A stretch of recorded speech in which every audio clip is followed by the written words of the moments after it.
Here's the way I say really it. do think Here's what I say when I'm giving this. I say Goldman friggin' Sachs. Don't hold back, Goldman friggin' Sachs. All right. So, my issue is corruption. My issue is when a big check is first in line and everybody else disappears. This country's in trouble. We need to be energy independent. We need to deregulate small business. We need balance with the EPA. We need to put a tariff on foreign oil. We're addicted to Saudi Arabian oil. Shame on us. We send Marines on oil duty. That's not what the Constitution says. That's not what my heart says. We need to change our foreign policy. We need to have an immigration system that is complete, that sends people back to their native country when they're here illegally. We need to seal the borders. We need to protect American jobs. If a president won't do it, he's not worth his weight. Governor, you know, I'm torn. I'm tempted to talk to you more, so I want to hear more what you have to say, but I also would like to ask you, why do you think it is that you haven't been allowed to participate in the debates? You mentioned Governor Huntsman. I had never heard of Governor Huntsman before the media anointed him as the best possible Republican nominee to take on Barack Obama. He didn't show any better in any of the national polls than you or Governor Johnson from New Mexico. I was ahead of him in Florida last week. But he's in the debates and you're not. What's up with that? I don't know whether it's a choice. Is it, first of all, or an accident? Do you think it's the media that's freezing you out, or is it your fellow candidates? I'm not a theorist. I'm not a conspiracy theorist. I don't know. Let me tell you how it developed. The first three, there are 10 national debates so far. There's another 10 coming. In the first three debates, I was not a formal candidate for president. I didn't announce until the second week in August at Dartmouth, here in New Hampshire. So I missed the first three debates, and it didn't bother me. I didn't think there was any problem, because we had called, and they told us, you must be a formal candidate, Governor. When you're a formal candidate, we'll let you in. No problem. I announced, I called for the next debate, and they said, well, you must have 1% at least, buddy. You can't be at 0. Well, I hadn't run for office. I'm the only guy that hadn't run for office in the last 20 years. They've all been running. I mean, I know Herman Cain has no service at all, but he'd run for office in that period of time. I hadn't run. I've been taking care of my business. I've been building banks, growing jobs, making money. That's what I do, and not in Washington, back in Louisiana. Anyway, so 1%. So we worked for 3 weeks, and we made 1%. So I called again, and they said, we've just raised the standard, buddy. It's 2%. We made 2% about 4 weeks ago in our first poll. We called again, and they said, well, it's more than 2% now, buddy. You have to raise $500,000 in the last 90 days. That's the first time, Rich, they had ever mentioned that. Here's what I've done. I've raised $335,000 in the last 90 days. Average gift, $60.45. I don't take any PAC money, no corporate money, no special interest money, no insurance money, no Wall Street money, no pharmaceutical money, $60.45. Now that's the way I was elected governor. That's the way I was elected congressman. I'm not saying that's the only way to do it, but I am comfortable being free. I am not comfortable taking a big check from a special interest. And by God, I think that's what's wrong with America. I'm going to give you a fact. 4 years ago, lobbyists and PACs in Washington, D.C. gave more money to John McCain and Barack Obama than 32 states combined. You know why no candidate is in New Hampshire this week but me? They don't give a damn about New Hampshire. They're out raising money. That's the way it is. Now, nobody speaks the truth in politics. They all move their lips and put a spin on it. I'm just telling you. Politico called me yesterday, and the captain of Politico said, Roemer, do you know you're the only SOB in New Hampshire? I said, really? I hadn't thought about it. I hadn't seen anybody in a week. I've just been going to meeting.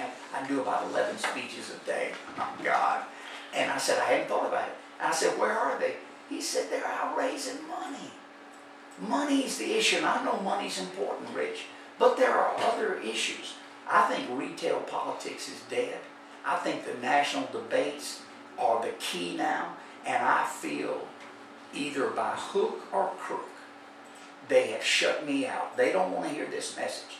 They don't want to hear that Mitt Romney has received 4 $1 million checks, and nobody knows about it. They don't want to hear that Newt Gingrich makes his living off lobbying and influence peddling in Washington, D.C., and he would be president. They don't want to hear that John Huntsman has a super PAC funded solely by his father. Rather than legally giving the money to his son, having his son pay taxes on it, and then spend it like he wants, they formed a super PAC so they could get the money to him tax-free. This country is corrupt. Big corporations don't pay their fair share. The little guy gets stepped on, and nobody talks about it. One thing, and I'm going to frame it that way because we only have 3 minutes left already, Governor. And I want you to know, first of all, I think it's wrong that you aren't in the debates. I think it's wrong that Governor Johnson from New Mexico isn't in the debates. You both have substantial political records and achievement, albeit yours is 2 decades old. And I don't think the party gains. And in fact, maybe, did I pick up something not too long ago about you're potentially running as a third-party candidate? I could. I'm a Republican, and I don't want to. So, what was the name of the party? It's called Americans Elect. Americans Elect. They're kind of a unity centrist party where they would put a Republican like me with a Democrat of my choice, and we would form a ticket. A guy like Erskine Bowles, for example, a friend in North Carolina, a Democrat, great guy, did the Simpson-Bowles report, which the president completely ignored. I mean, we would build, yeah, a Clintonite. We would build the country.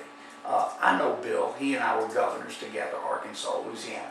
Don't trust him yet. You know, that's the. I'd rather talk to Hillary than Bill. Now, that's going a long way. But at least you'll get the truth. But let me disagree with something you said. The best part of my candidacy is not the fact that I've been out of office 20 years. It's what I've been doing the last 20 years. I've been out of Washington, D.C. I'm not a damn lobbyist. I don't receive a check on my retirement or my health benefits. I am a free man.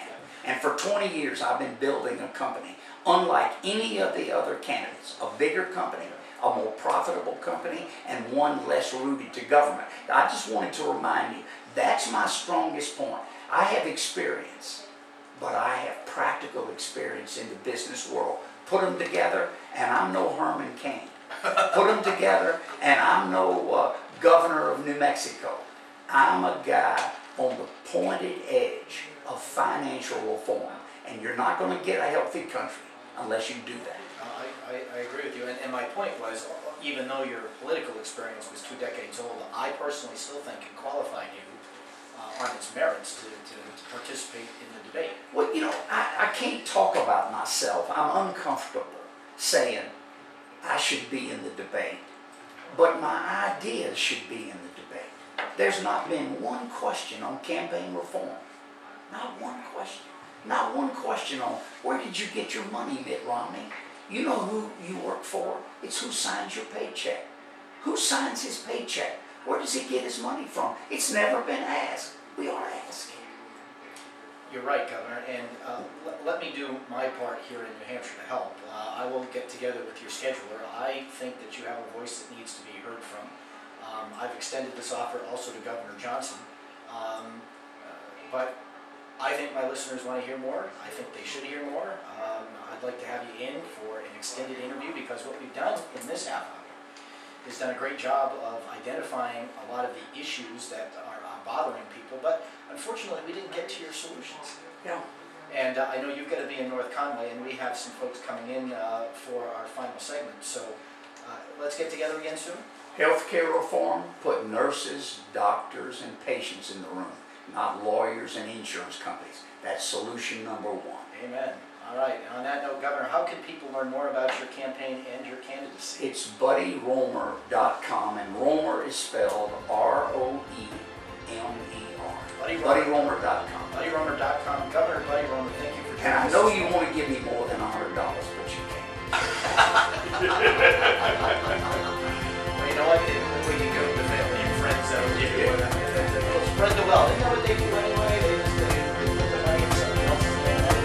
Leave Louisiana out of this.